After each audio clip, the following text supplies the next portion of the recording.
Kung sistema kung bakit kung papaano at bakit mas mahal itong ating Philking fully automatic, it's because of the ATS function mga ka-Best Buys. So napaka-convenient nito para sa mga matatanda, sa mga babae lang yung naiiwan sa bahay.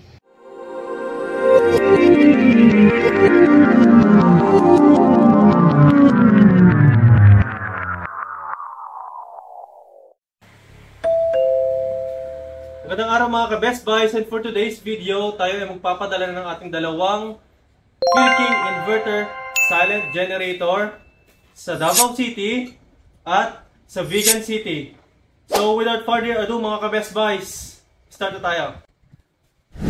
So ito na nga po yung ating dalawang Philking inverter silent generator na ipapadala sa Davao City at sa Vigan City. So unahin na po natin itong unit na ito, ang fully automatic inverter silent generator na mapupunta kay Ma'am Janice Kagiwa dyan sa Davao City. So ito po yung ating generator, Ma'am Janice. So ito po ay 4,200 na fully automatic, meaning hindi na po natin kailangan ng human intervention para mabuhay at patayin yung generator. Whenever na mawala po o magka-brownout man sa ating lugar, ang generator po na ito ay kusang mabubuhay na, at pag bumalik naman po yung power ng ating grid line, so kusa rin po siyang mamamatay. So ang ating generator po na ito, ang paggagamitan daw po nito is para sa submersible pump na 1 horsepower. So meron yata silang alagang mga isda na kailangan ng continuous aeration para hindi mawala ng oxygen yung kanilang mga alaga. Ang magiging purpose ng generator na to, para kahit walang tao or wala nagbabantay sa kanilang fund, ay may kuryente yung kanilang submersible pump. So dire-diretso pa rin yung function niya para hindi mawala ng oxygen yung ating mga alagang isda. So ito nga pala mga ka-Best Buys ay nagkakahalaga ng 55,500. So yung unit pa lang po yun, hindi pa kasama ang shipping fee. So magkaroon po tayo ng konting review dito sa kanyang panel board. So ito po yung ating push start, ito po yung kanyang economy on and economy off. So ito pong switch na to ay nagko-control ng kanyang RPM para mas mababa po yung fuel consumption whenever na siya ay naka-economy off. So mas mataas yung RPM niyan, mas mataas din po ang fuel consumption.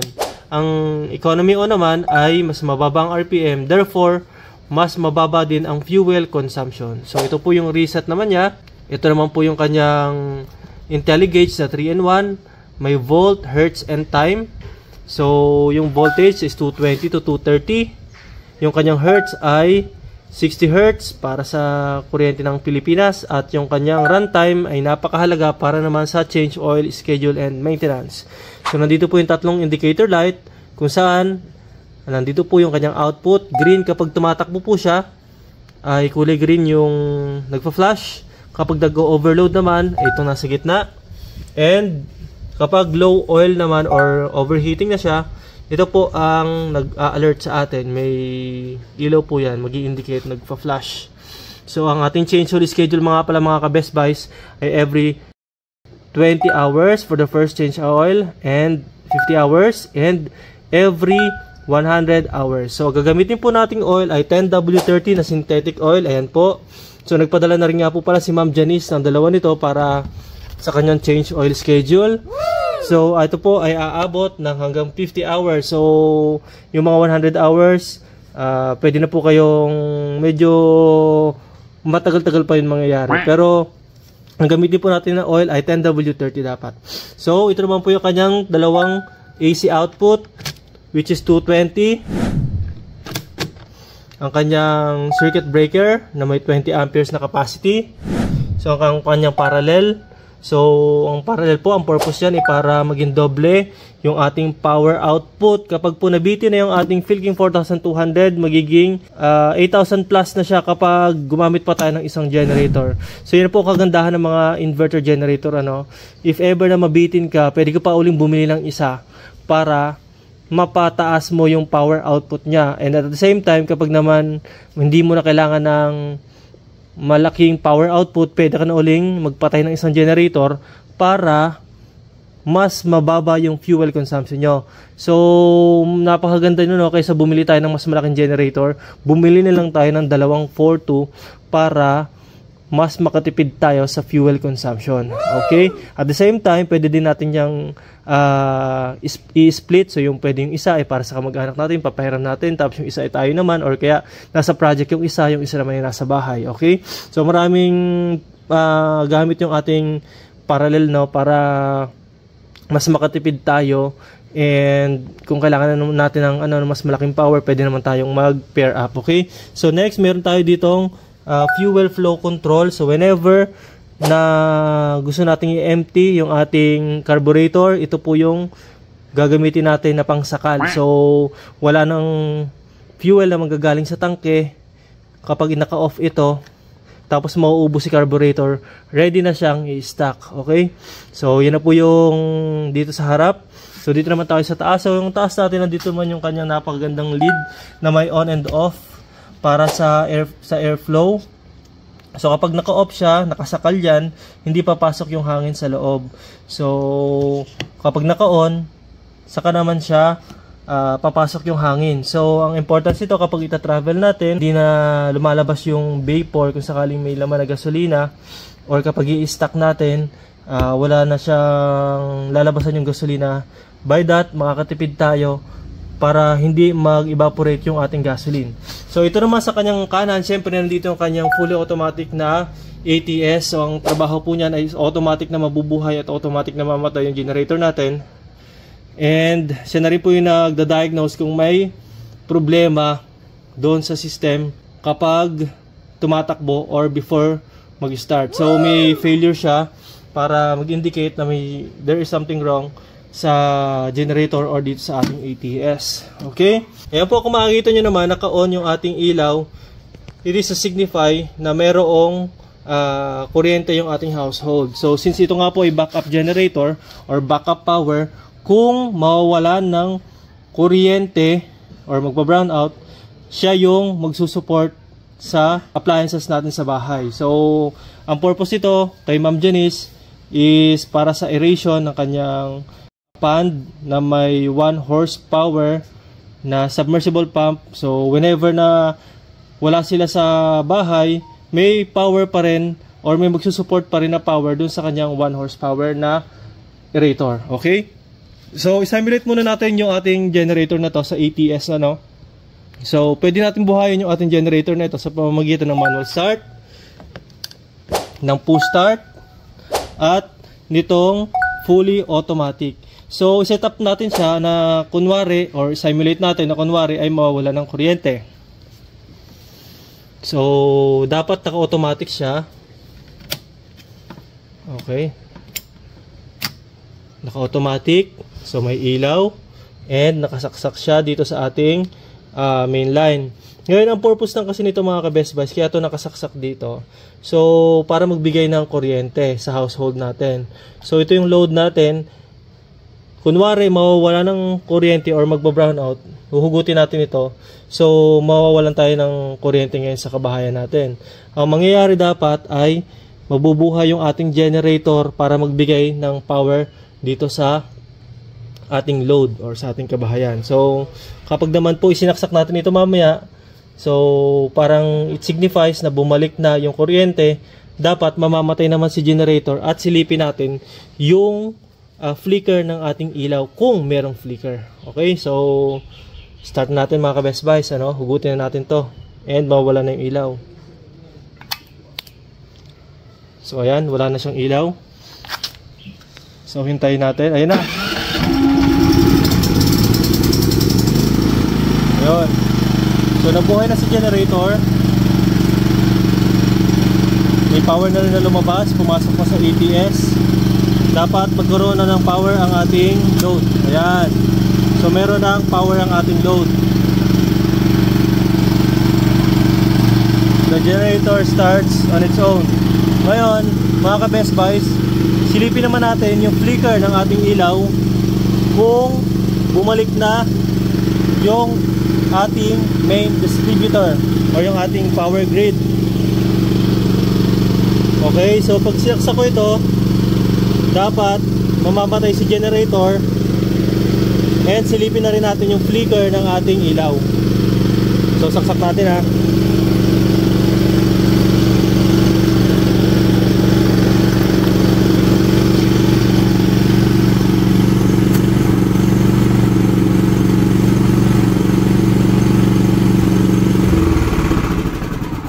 Ayan.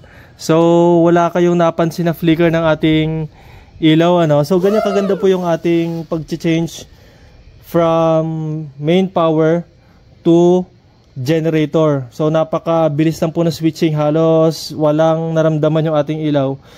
So, ganyan lang po yung sistema kung bakit, kung papaano at bakit mas mahal itong ating Philking fully automatic. It's because of the ATS function, mga ka-Best Buys. So napaka-convenient nito para sa mga matatanda, sa mga babae lang yung naiiwan sa bahay.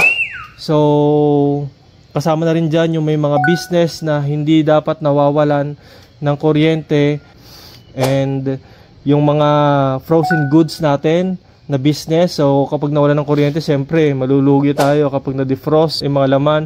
Pwede rin pala ito sa ating mga cart kasi nga magaan lang siya, pwedeng dalahin, napaka-portable. And lastly is para sa ayaw nang bumangon at tinatamad na kapag nawala ng kuryente, ayaw na mag-set up. So ito na po yung pinaka the best para hindi na kayo papagod pa or naaabala pa sa inyong pagtulog, lalo na sa gabi. So mamaya na natin sisilipin yung mga serial number ng mga yan, ano. So ito naman sa kabila ay ang ating Philking remote start. So ang remote start po nito ay kasama na sa package, kasama na po sa generator. Ito po yan. So one press away lang po tayo para sa generator neto. And may kasama na po siyang change over switch, mga ka-Best Buys. Wow. So yung change over switch na to, ito yung magko-control ng switching from main line to generator. So ang ating main line is the normal power and ang reserve power natin is si generator. So halimbawa na mawala ng kuryente, ang gagawin na lang natin is bubuhayin natin yung ating generator. So one click lang dito sa ating generator, and then mabubuhay na siya. And then ang trabaho naman itong change over switch natin, since galing siya sa Meralco na wala ng power, kapag nabuhay po yung ating generator, lilipat siya dito sa reserve power niya. So dahil buhay na yung ating generator, magsiswitch siya dyan. Ngayon, papaano kung bumalik yung main power and buhay pa rin yung ating generator? Ang gagawin naman po ni change over switch, since naka-priority ang ating normal power, lilipat po siya dito sa kabila. And ang gagawin po natin ay i-off naman natin yung ating remote or yung ating generator para mamatay yung ating generator. So i-off natin itong remote natin, mamamatay na si generator, walang hassle pa rin. Ang cons lang nito, mga ka-Best Buys, after 4 days na nakababad yung ating battery, so since siya ay may control ng battery dito and walang nagcha-charge sa kanyang battery, may possibility po na ito ay ma-drain or madi-drain po talaga siya after 4 days. Ito po kasi, mga ka-Best Buys, dito sa ating fully automatic, hindi po nadidrain yung battery kasi yung ATS, siya na mismo yung nagcha-charge sa battery na naka-install sa loob ng generator para whenever na bumaba na yung kanyang standby power ng kanyang battery, may trickle charger po yung ating ATS, i-charge niya po yung battery para laging naka-full load yung battery, hindi nalolobat. So ito naman po, mga ka-Best Buy, since wala siyang ATS, so hindi po siya advisable na ibabad yung ating battery nang naka-on lang dahil wala nga pong nagcha-charge sa kanya. So it can last up to 4 days, 3 to 4 days kapag naka-on siya. So whenever na hindi natin siya gagamitin, naka-off lang yung battery.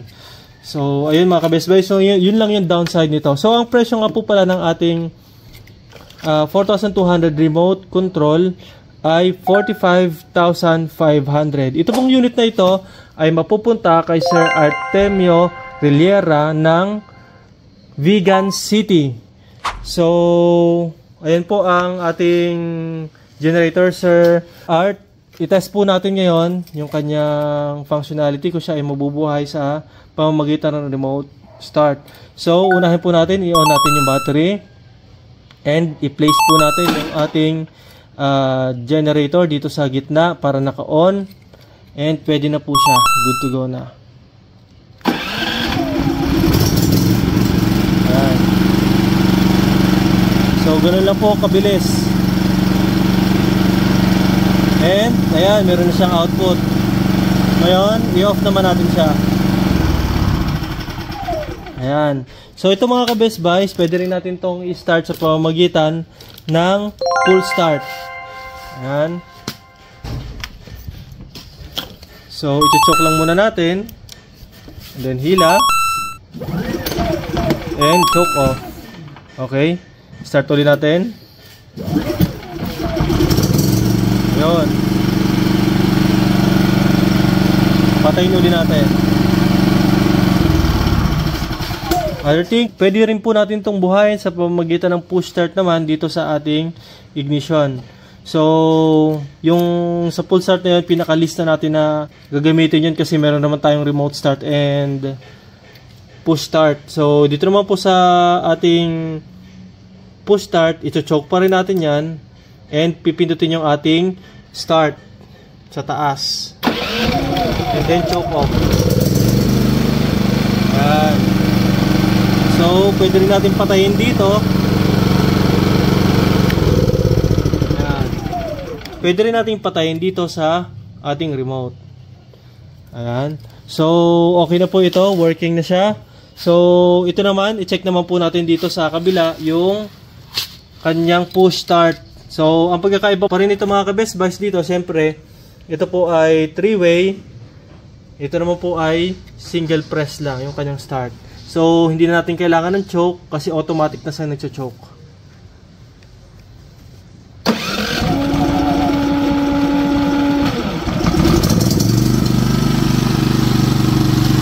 Ayan. Mga ka-Best Buys, ano-ano nga ba yung mga appliances na pwede natin pagganahin dito sa 4,200 na to? So, yan po ang madalas na katanungan ng ating mga kliyente. So, malalaman po natin yan mga ka-Best Buys sa pamamagitan ng pag-alam ninyo mismo sa mga load schedules ninyo sa inyong bahay. So, let's say ang ating mga electric motor, 1 horsepower. Ang 1 horsepower po may more or less 750 watts na power. Pero kapag po yan ay, ang starting power po niya, lalo na kapag yan ay single phase, yan po ay dumodoble, depende sa motor. So, kadalasan po, doble yan. Ang ating 1 horsepower is 750, almost umaabot po yan ng 1,500 sa kanyang starting. And then, babalik po siya after ilang seconds sa kanyang 750 watts na consumption. Ano pa po ba? Halimbawa din po yung mga refrigerator natin. May mga stickers naman po yan sa ating mga refrigerator. Makikita natin kung ilang watts yung consumption yan. So, alamin naman natin yung serial number ng ating generator na ito para malaman ni Ma'am Janice na yung generator na ating ibinavlog is the one that supposed to be makarating sa kanila, no? So, ito po yung serial number. Lagi po namin isinasama sa vlog ito para masigurado ng ating mga kliyente na ito po talaga yon yung ating na-vlog. So, ito po ang serial number ng ating generator. 2303X00048. So, yan po ang generator nyo, Ma'am Janice, ano? Yung fully automatic.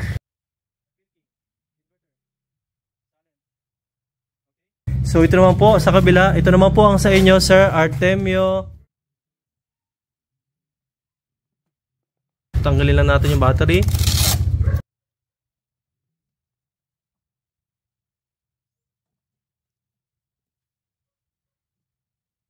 So, yan po.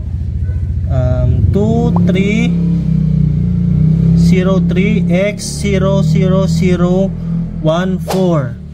So ayan po, perfectly working na po yan. Andiyan na rin po yung serial number.